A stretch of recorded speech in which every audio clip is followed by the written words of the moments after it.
de croire en eux, de croire qu'ils n'étaient pas inférieurs aux étrangers. De mon point de vue, oui, il y avait un complexe d'infériorité par rapport aux coureurs européens en particulier et étrangers en général. Et il leur manquait, oui, de la confiance en eux, mais qui était justifiée par un manque de résultats finalement. C'est finalement une longue histoire parce que ça a commencé avec les championnats du monde de Hong Kong où on a dû faire face à ce qu'on valait à l'époque, faire face à la réalité. On n'était pas du tout au niveau, mais on savait qu'on avait le potentiel. Donc ça a été vraiment étape par étape et petit à petit. Cette prise de conscience lors des championnats du monde de Hong Kong, pour moi, est très importante. Parce que là, on s'est rendu compte, ils se sont rendus compte, moi je le savais déjà, qu'il y avait encore beaucoup de travail, qu'il fallait encore vraiment qu'on travaille. Et jusqu'à ce que Waki gagne une Coupe du Monde au Chili, on n'avait pas eu vraiment de résultats qui venaient récompenser le travail effectué. Ensuite,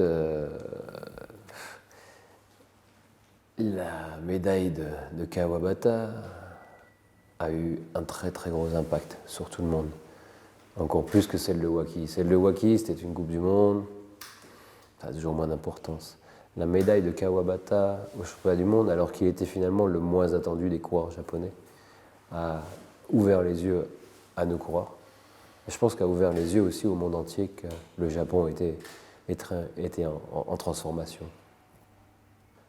Suite à cette médaille, on a abordé la saison de Coupe du Monde et la saison de course internationale dans un tout autre état d'esprit.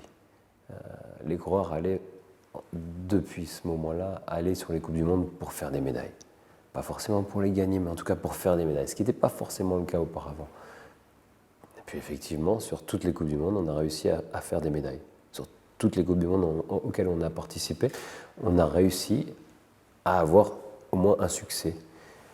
Et ça a encore permis à l'équipe de grandir. On parle peu des filles, mais ces filles sont aussi une part importante dans cette évolution. Elles ont aussi, elles, rapporté leur première médaille lors de cette saison.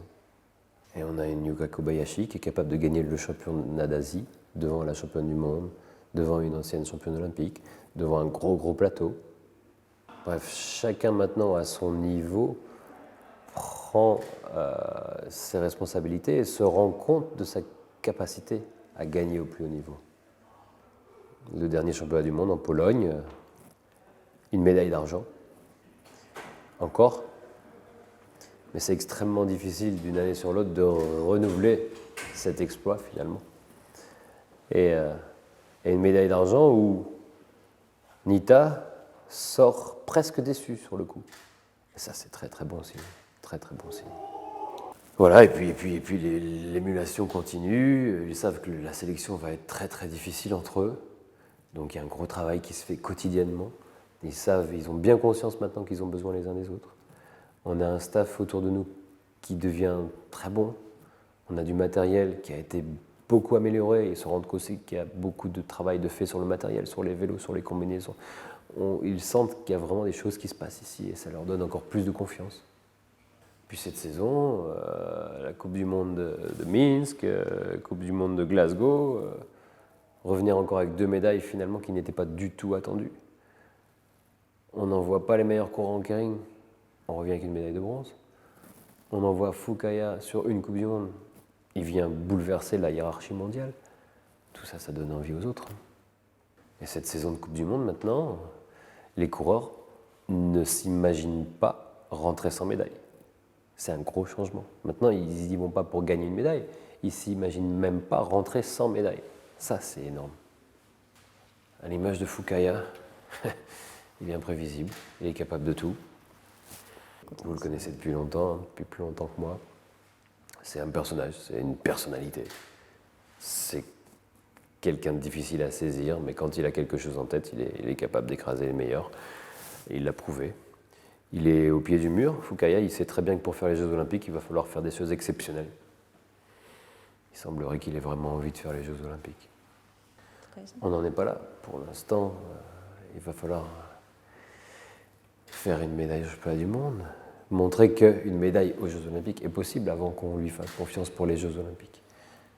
ce n'est qu'une Coupe du Monde. Il faut bien remettre les choses en place. C'est exceptionnel, mais ça n'est qu'une Coupe du Monde. Ça ne changera pas. Pour moi, je suis venu ici pour aider le Japon à gagner le Keirin au Japon. C'est, de mon point de vue, la plus belle course à gagner pour un coureur japonais. Donc l'objectif numéro 1 restera le Keirin, parce que je pense que ça représente beaucoup. Cette épreuve représente beaucoup pour moi, mais encore plus pour eux et encore plus pour les Japonais. Et je pense qu'il est important qu'un Japonais remporte une épreuve japonaise aux Jeux Olympiques avant tout. Ouais, le sport aussi, c'est ça, c'est prendre des risques, c'est faire des choses belles, c'est créer des histoires qu'on va aimer raconter, c'est faire des choses qui marquent les gens. Les Jeux Olympiques, c'est ça. C'est pas juste gagner une médaille, c'est essayer qu'il y ait une histoire derrière cette médaille, c'est essayer de construire quelque chose de beau. Je vis le sport depuis que je suis gamin. Je regarde le sport à la télé, je suis le sport pour les émotions qu'il crée, pour les émotions qu'il m'a données. Et c'est ça le sport pour moi. C'est des émotions, c'est des larmes, c'est de la joie, c'est ça le sport. Et oui, j'aime les histoires. J'aime quand il y a quelque chose derrière, quand il y a du travail, quand il y a des chutes, quand il y a du sang, des larmes.